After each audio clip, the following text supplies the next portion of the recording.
Eliezer dituntut 12 tahun penjara oleh jaksa penuntut umum. Jauh lebih berat dari 3 terdakwa lainnya, Putri Chandrawati, Ricky Rizal, dan juga Kuat Ma'ruf. Dan untuk membahasnya sudah bergabung bersama iNews Profesor Gayus Lumbun, Hakim Agung 2011-2016. Selamat malam Profesor Gayus.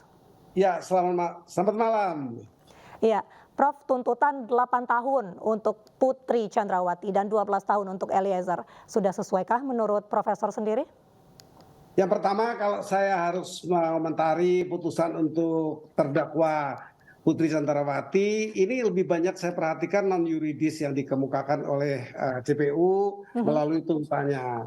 Jadi yuridisnya dianggap sama dengan Pak Sambo. Semua hampir lengkap ya, bahkan juntonya pun sama.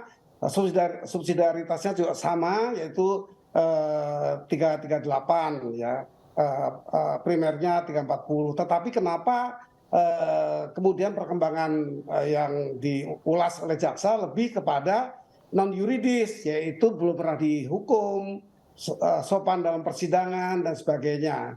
Kira-kira itu yang saya temukan yang mesti didalami lagi.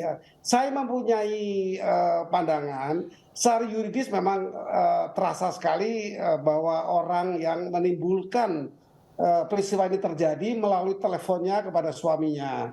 Suaminya dihubungin, dikatakan bahwa ada kekerasan seksual yang nanti akan saya ceritakan di Jakarta saja. Ini membuat seorang yang bernama FS ini yang memiliki kewenangan yang luas sebagai jabatannya akan timbul kemarahan luar biasa, dan ini sangat personal ya, bagaimana sifat masing-masing orang berbeda.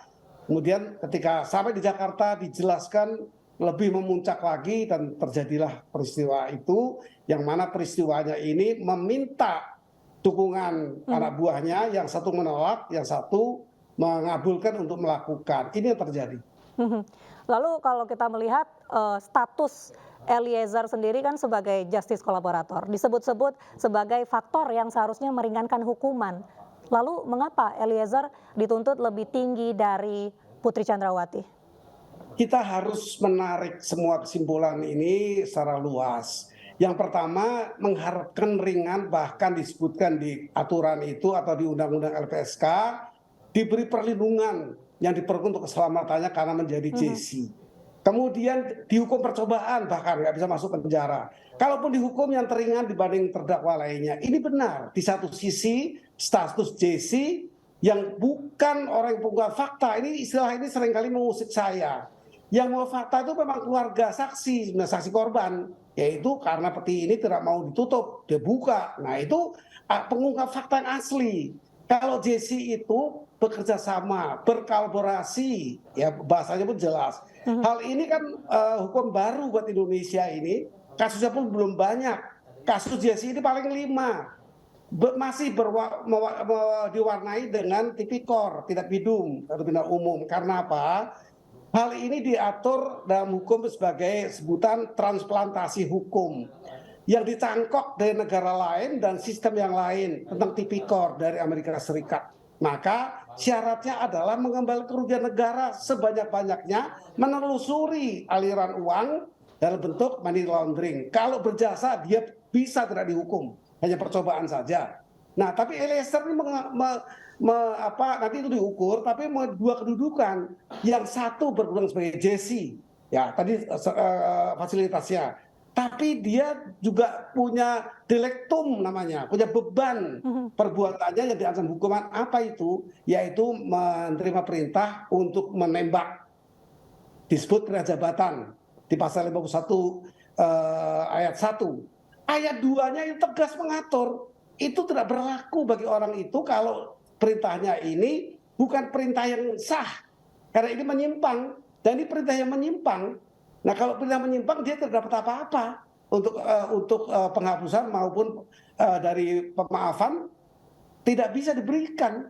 Karena memang perintahnya itu bukan perintah sebagaimana mestinya. Nah ini yang perlu diungkap, supaya publik tahu ya, tidak publik lalu mengagungkan keadilan sosialnya. Ada keadilan hukum yang perlu saya ungkapkan malam hari ini. Berarti memang kurang lebih karena Richard Eliezer ini melakukan penembakan, walaupun mungkin banyak pihak menilai Putri Chandrawati otak di balik penembakan itu sendiri. Bisa Putri, bisa juga Sambo Sambo. sendiri, kita tidak bisa memastikan atau kedua-duanya. Ini pertanyaan terakhir, Prof. Tentunya ini masih tuntutan, keputusan akhir ada di majelis hakim. Melihat jalannya sidang sejauh ini, analisa Anda, mungkinkah hakim menjatuhkan vonis lebih berat kepada Sambo dan Putri Chandrawati nantinya? Sangat mungkin lebih berat dan juga sangat dimungkinkan untuk kurang. Kenapa bisa kurang? Ada konsep yang bernama satu konsep perintah yang salah itu menjadikan misbruik van recht, artinya penyimpangan di perintah. Baik, kita tentu masih menunggu keputusan akhir ada di majelis hakim. Terima kasih Profesor Gayus Lumbun, Hakim Agung 2011-2016 sudah bergabung bersama iNews.